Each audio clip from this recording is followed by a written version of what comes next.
오랑이 오랑이 라이브 때 이세 타버서 코피라이트 짱브라 캉데보 아이 라이브 세 빡 짰다버니나 코피라이트 짱브라 캉데 라이브 때 이세 타버 아이디 이세 가리데 이세 타라가 스마일 라이브 짰바세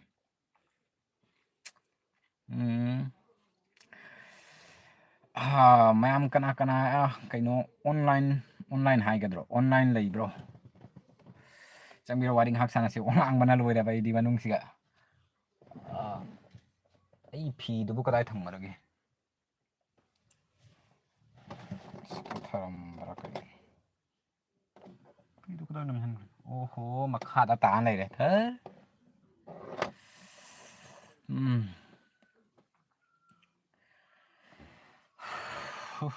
sai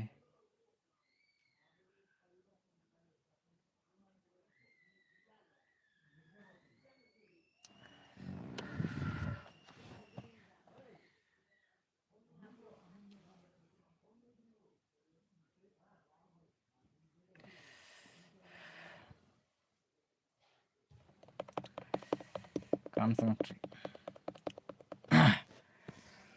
sai holang maslore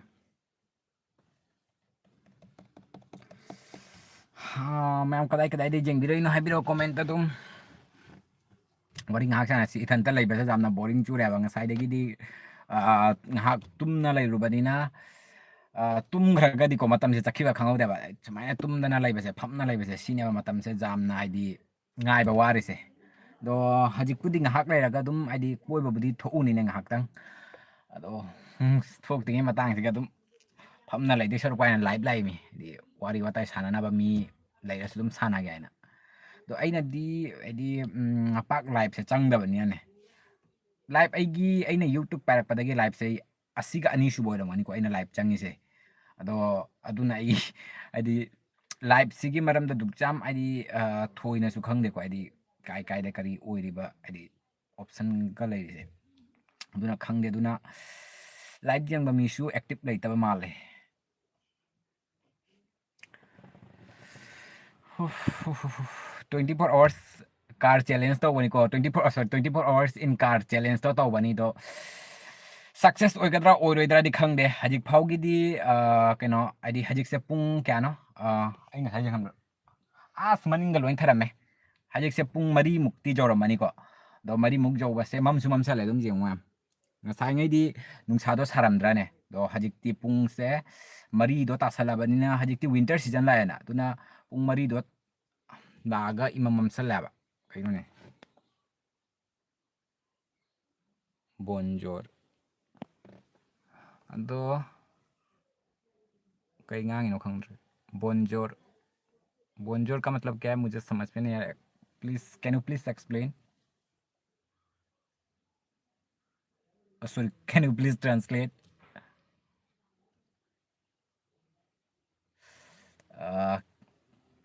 not explain translate sorry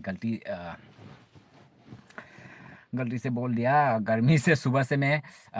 car में बैठा हूँ मतलब 24 आवर्स इन कार वो चैलेंज कर रहा हूँ तो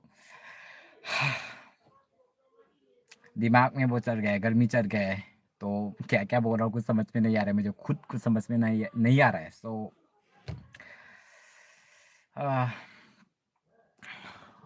ओहो दो मैम कना कना कनो लेगे तुम कोई मैते का जावड़ी तुम मैम कमेंट तो बिरो वारी साना सिंह हाक 24 hours in car ma'am success होई दोया ओरोइद्रा खंग देखो वीडियो से अजिक पुंग मरी तारे दो दि पुंग क्या वाले को आइना लई दो से कार सिगा पुंग क्या नो वाले से 24 सॉरी हजिक पुंग मरी तारे दि पुंग मंगा तरुक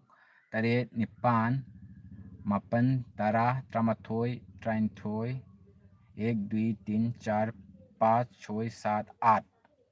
8 दी 16 and a half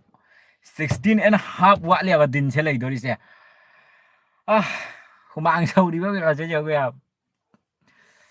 ngasai dagi AC se thara bani ne AC duna kano to ra bai di AC je jam chara ga khoi sor se phungal aya ba duna AC se haktang aina muthat bani ba ꯁꯣꯔꯁꯦ ꯐꯨꯟꯖꯜꯂꯛꯑꯦꯅ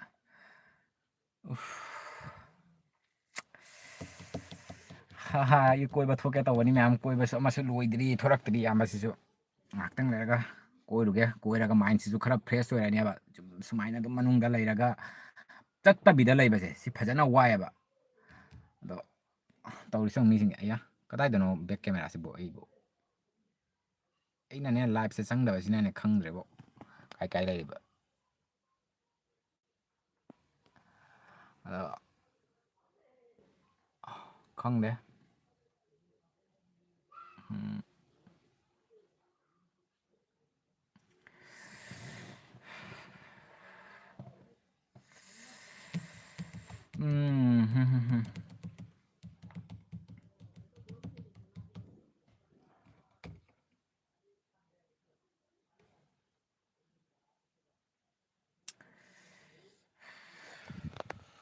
ꯑꯣꯂꯥꯡꯕꯅ ꯂꯣꯏꯔꯦ ꯃꯌꯥꯝ